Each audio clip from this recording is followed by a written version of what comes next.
Good morning. Hope you're doing great today. I'm doing pretty good. Sorry, I'm a little congested this morning. I just finished up with my 2-hour weekly massage. So I'm still a little massage drunk, if you know what I mean. And a little congested, but life is good. Life is good. Hey, I wanted to share something with you. I just got my massage. I went in and got my tax-deductible Starbucks. And I got an alert that Dave Ramsey's had a new episode. And I don't know why. I signed up for this podcast years ago. And really it was, the guy is extremely intelligent, very, very successful. Unfortunately, anything he says about credit pretty much do the opposite of what Dave says. But so anyway, I wanted to up my game and get better at my radio show years ago, and so I signed up for this podcast and never really canceled it. So today I thought, you know what? I haven't listened to Uncle Dave for quite a while. So I figured, what the hell? I'll listen to him. I gotta tell you, man. I made it about 35 seconds before I shut it off. Literally. I made it through the intro. I made it into his very first caller. It was a fireman from Kentucky. And about 35 seconds into it, I shut it off. I could not bear to listen to this guy, Dave, and the firefighter. Then I went inside. I got my Starbucks. I thought, all right. It can't be that bad. So I got back to my truck, I hit play, and I listened to another 15 to 20 seconds of Dave giving this firefighter advice on a budget. So here's how it went. The dude calls up. I love the show, and my wife said I need to call you, and Uncle Dave's like, okay, how can I help you today? Eric, or whatever the hell his name was. He's like, well, I work for the fire department. I just got hired with a new fire department. And at the old fire department, I used to brown bag my meals. Now, this is not a volunteer fire department. It's career firefighter. And so he said, I used to brown bag, and I used to take my leftovers to the fire station to save money. Now, here's the thing. There's nothing wrong with that. Absolutely nothing wrong with wanting to save money and eating leftovers. I do it all the time. You probably do it. It's better than going out to dinner, right? But he says at this new fire department, they like to get together every night and make meals and have a dinner together. And I got to tell you, as a former firefighter, that was one of the best parts of your day, was sitting down with your brothers and sisters, talking about the day, talking about some of the calls, if you got the chance. That's the thing, is if you got the chance, you were lucky to be able to sit down. And then you have dinner, and you take turns. So when I worked at the fire department, I did a 10-day-a-month shift, and there were 5 firefighters at the station, and each 3-day shift, one of us would cook, and then someone did dishes, and that's just how it was. And that was like one of the best things. So I enjoyed that so much that now what we're doing with my family is every Sunday, we're having dinner. And the kids come over, and we invite other friends over, and we have a dinner every Sunday. We talk about our dreams, we talk about our goals, and then once a month we go over our balance sheet, our financial statement. So that's what we do. And I digressed a little bit with that, but what I wanted you to understand was what that's like to have dinner at the fire station. It's awesome. So the guy says, my wife and I have been fighting about what we should do with this new job.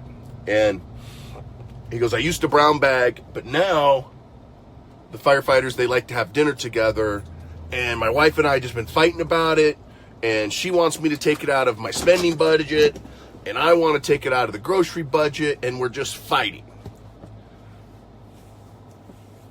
All right. First of all, this is stupid. Completely ridiculous that him and his wife are fighting over where the money's going to come from, what part of the budget is coming from. Absolutely ridiculous. Number two, it doesn't cost very much, right? So our budget, when I was a firefighter, was $5 a day per person. And so Uncle Dave is talking to him and trying to counsel him and coach him on where the money. So Dave says, how much money is it? I mean, how much money are we talking here? How much money is putting a strain on your relationship with your wife? How much money is it that you need to call my radio show and ask me advice on what you should do? How much do you think it was? How much money do you think this guy was spending every day that him and his wife have been fighting about? He can't figure out what part of the budget to come into, and he's generally emotionally stressed. How much money? What do you think? $5. $5. $50 a month. 10 shifts without vacation time. $5.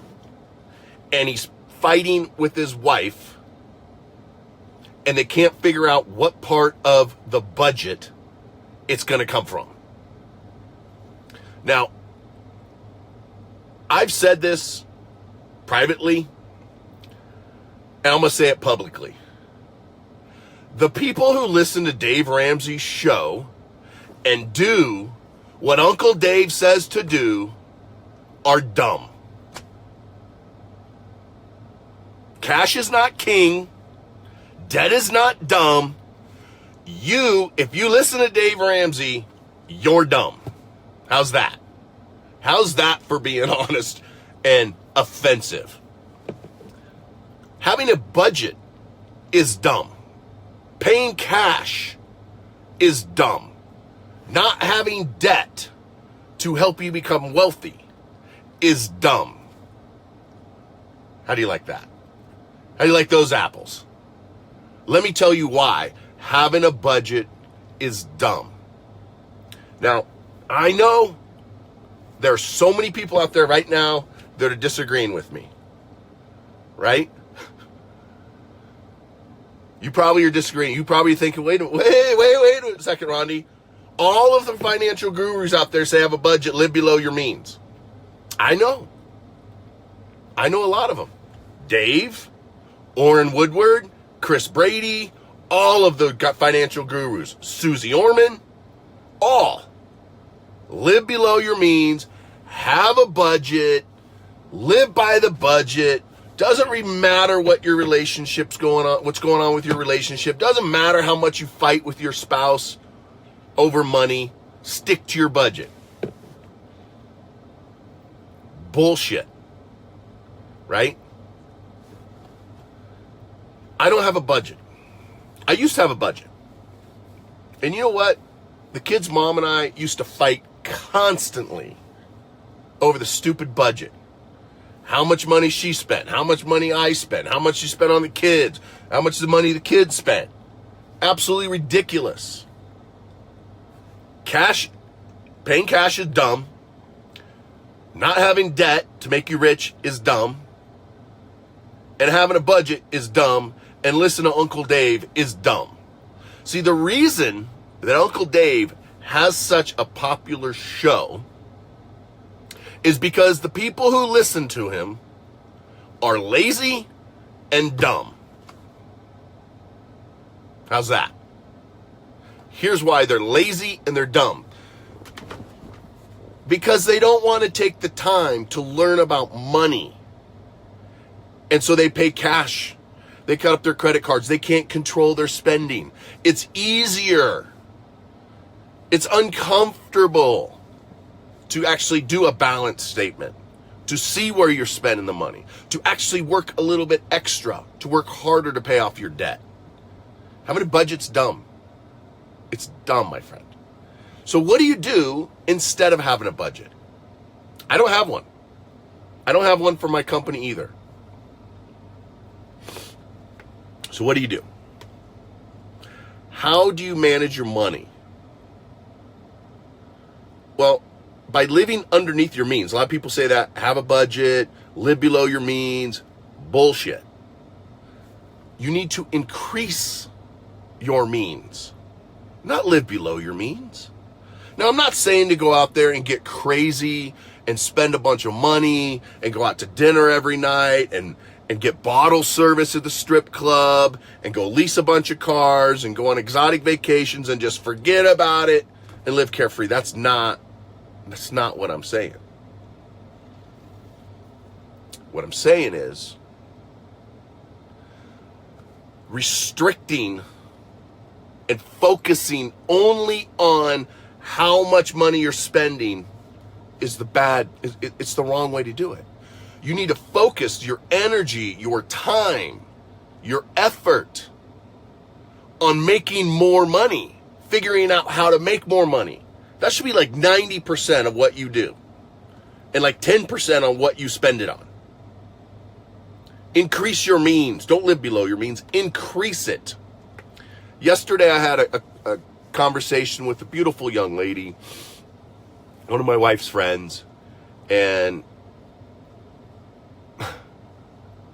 sweet girl, early 20s, very smart. She wants to know what she can do. She called in, and I don't normally counsel people, but because it's my wife's friend, I decided to counsel her a little bit. All right. Somebody asked, did Dave fix the problem? Yeah, Dave said to cut it out of the budget. Actually, no, he said add a new line to the budget. Add a new line for dinner at the fire station to the budget. That's what you do, is just add a new line. So they're focusing on how much money what they're spending. They should be focusing on making more money. The dude's a fireman. If he doesn't have a freaking job on the side or business on the side, it's ridiculous. He's got 20 days a month. Come on, dude. $50 a month, and your wife and you are fighting over it. Come on. But anyway, this young lady yesterday, she's a nurse, ER nurse, makes 70 grand a year, pretty good money, in a little podunk armpit town where cost of living is extremely low. Like you can rent a house, 3-bedroom house for about $650. Really low. So she asked me, she's like, I need your help with my credit card debt and my student loan debt. I said, no problem. How much credit card debt you have? She goes, it's a lot. I said, okay, how much? $8,000. She makes 70 grand a year, $8,000. I said, all right, how much student loan debt do you have? She goes, oh, it's a lot. I can't even pay it. I've been on this income-based payment plan. It's just a lot of money. I said, how much? You ready for it? $30,000. This is a young lady, single, living in a town. She works 3 days a week. She works 3, off for 4. She has $38,000 in debt, makes 70 grand a year, and wants to know how she can like get rid of the debt and how come up with a budget and all this, right? See? That she should be listening to Dave Ramsey, right? But at least she called. I mean, she's trying. She just doesn't know what to do. She really just doesn't know what to do with like a lot of people.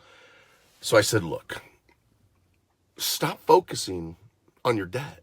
Stop focusing on whether or not you have enough money. She's like, well, I can cut this out and cut that out. I'm like, no, you don't need to cut anything out. You don't need to create a budget. You don't need to cut up your credit cards. You don't need to shut off the electricity. You don't need to cancel your cable. You don't need to cancel getting your hair done and your massages and your nails and going out to dinner once a month. You don't need to cancel any of that. I said, what you need to do is make more freaking money. You only work 3 days a week, girl. Come on. Pick up another shift at the hospital. It's not that difficult. Get another shift. And if she worked another shift, guess what that is? It's called overtime. So if she's making 70 grand a year at base pay, she can easily add another $30,000 in there with overtime. Easily. Hell, go get a freaking new job somewhere else. Work 3 days at one hospital and 3 days at the other hospital. Now you're making $140,000 a year. Don't live below your means. Don't use a budget. Don't pay cash. Use credit. Use debt to get rich and get wealthy, right? And go work a little bit extra. See, that's the problem with these stupid budgets. People are focused on how much they're spending and how they can cut it all out, and they stop thinking about just making more freaking money. It's really not that hard. This is all she had to do. Go get another fucking job, right? She's a nurse. You can have 2 nursing jobs. 70 grand, 140, debt's paid off in 6 months. I know. But Rondi, I need a life. Money's not everything. I can't work every single day of the week. Yeah, you can. You're in your freaking 20s. Come on. Well, maybe you're in your 50s. Yeah, but me. Right? Yeah, but me. Yeah, but I got 2 kids. So what? Put them in bed and work when they're sleeping. Yeah, but. Right? You know the yeah, butters out there. So here's the thing. Debt is not dumb. Cash is not king. Paying cash is dumb. Having bad credit is dumb. Not using debt the right way is dumb. Right? So how can you use debt the correct way? Because not all debt is dumb. Consumer debt's dumb. Financing your Taco Bell's dumb. Hell, financing Starbucks is dumb. I know people that do it. If you're not paying off your credit cards, which 67% of people in America that have credit cards are not freaking paying them off every month. That is dumb. Yeah, but you don't understand my situation. Yeah, I do. You just want to make excuses. Go get another freaking job. Go drive for Uber. Right? Go drive for Uber. See, debt's not dumb. Cash is not king. And credit, having good credit is not dumb. Now, is it okay to have debt on a car? Sure. I had this conversation last night with some realtors. And the conversation went something like this. Buying a house is dumb. And you should have saw their face. They're like, oh my God, I can't believe you said that. That's horrible. Buying a house is like the best thing in the world. Everybody should own a house. No, you shouldn't. Owning a house is not the smartest thing you can do.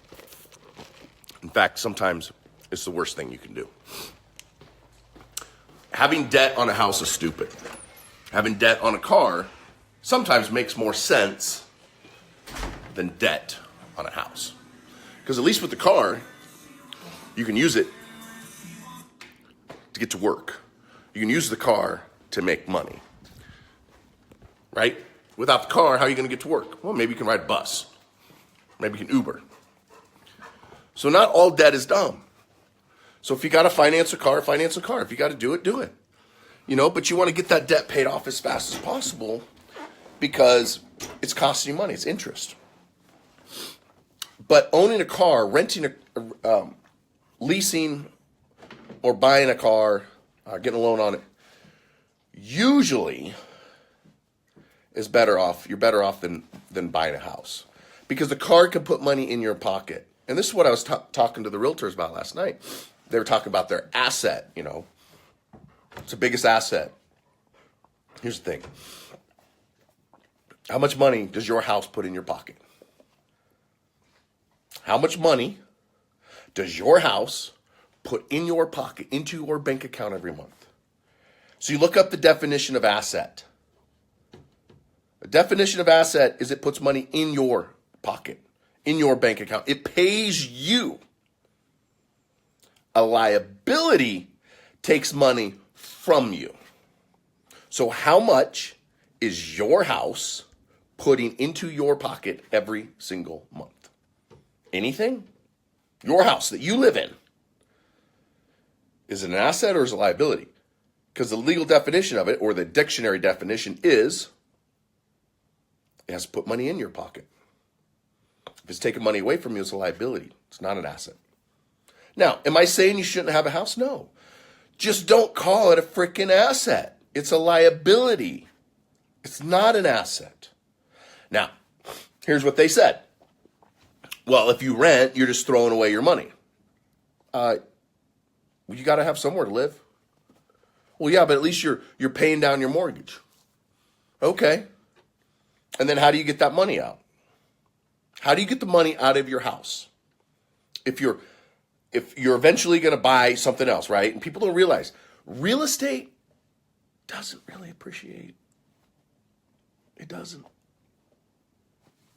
It goes up, right? Right? You buy the house for $200,000. 10 years from now, you sell it for $300,000. You think you made $100,000. You didn't, because the dollar went down. How many of you love me now? Right?